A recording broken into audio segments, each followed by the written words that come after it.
up, all my fight fans? So, I have a question for you guys.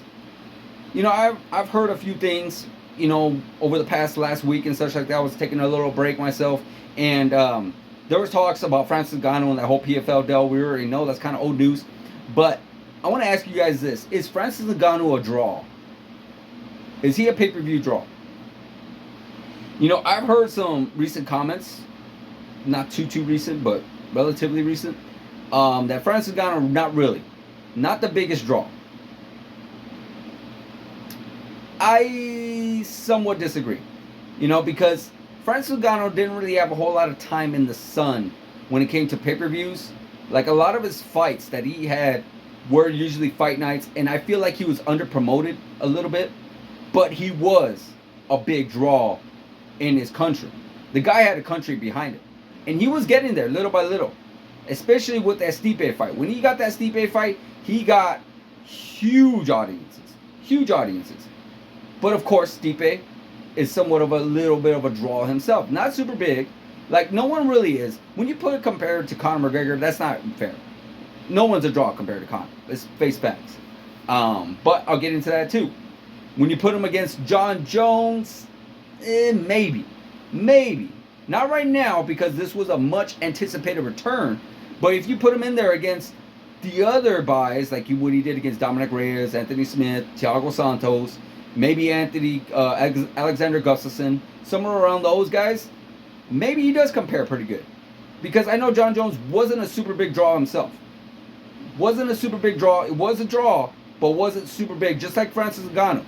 But the difference with the Francis Ngannou and Jon Jones, Francis Ngannou actually has a whole country behind him. Last time I checked, the country is kind of cut in half, or in different sections for Jon Jones. Some like him, some don't. Where his whole country, I believe, actually does like Francis Ngannou. Now let's actually get the facts straight when it comes to being a draw. No one's really a draw by themselves. Conor McGregor could not really draw super big numbers by himself. Now I know what you guys are gonna say. Oh well, look what he did with all like Khabib and all these other guys. Some of these other guys, yes. You need another good dance partner. Like right now, when Conor McGregor was pretty big, he was a draw. Let's not get it twisted. Donald Cerrone, no, he could not draw with Donald Cerrone. He did, not because of Donald Cerrone. Donald Cerrone is very popular, so he was able to draw a little bit with him. But it was also because of his return. It was his return to the cage. It was his little layoff that he had. Well, I would say 3-year layoff, somewhere around there, maybe 2 years, 3 years. I know he fought Floyd Mayweather in 2017, and then after that he couldn't fight. He didn't fight for that remaining time and such. He fought Khabib in 2018, and that was huge. That was a pretty big, massive fight. Khabib's pretty big draw himself, and then with the way that everything led up to that, of course. But he was gone for 2 years, and now this is his return. So that's what made a lot of attention there. Now, as far as his fights with Dustin Poirier and such, I hear it draw decent, but nothing like crazy. Especially that third one. It's like, it's up there, but it wasn't like Khabib and Conor numbers. So that's what I'm trying to get at. You need another dance partner. And you need someone with a name. Even Floyd Mayweather, who was by far one of the biggest boxing stars of all time, and it was able to draw multiple pay-per-view buys when he was with a good dance partner.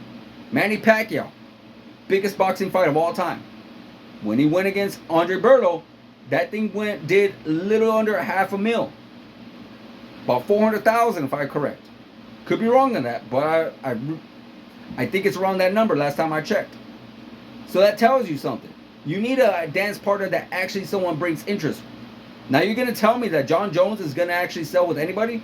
I'm sorry, no. You put him in there with Sergey Pavlovich. Do we want to see it? Sure, it'll be interesting and fun. But is it going to sell? Not so much. Not so much. Then, of course, when you put Francis on there with Cyril gone, yeah, it didn't do big numbers compared to other fights. But then you also got to think about other fights. What Dana White likes to do is likes to stack the card. Like, sure, some of these fights do really big numbers, but then you also got to look at who else is on that card. And then we looked at this card.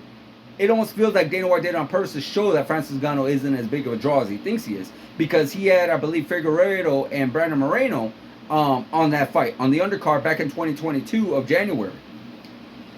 You know, so he didn't bring a whole lot of star power with him. So Francis Ngannou, whatever that card did, it was because of him, and it actually wasn't super bad, being the fact that he was probably the biggest draw there. And of course, his dance partner is relatively not super like unknown, but he's not known either. So, and let's face facts, Ciryl Gane, he's only known because of that big fight that he had with Francis. That was massive. And Jon Jones, the only reason why he did big numbers too was because of it was his return. We haven't seen Jon Jones in 3 years. It wasn't because Jon Jones was always this massive superstar. Like, no, this was his return. So that's what I'm saying, guys. Let's not count Francis out as being not this pay-per-view draw. He actually very well could be a pay-per-view draw. Just like anybody else could, with the right dance partner. Now, is he going to draw in the PFL? Maybe not. Not so much, because there's not a whole lot of star power there himself. But who knows? Maybe he could surprise us. You never know. But guys, let me know in the comments of what do you think? Is Francis Ngannou a big draw? Or maybe not so much? Like, subscribe, hit that notification button, and I'll see you guys in the next video.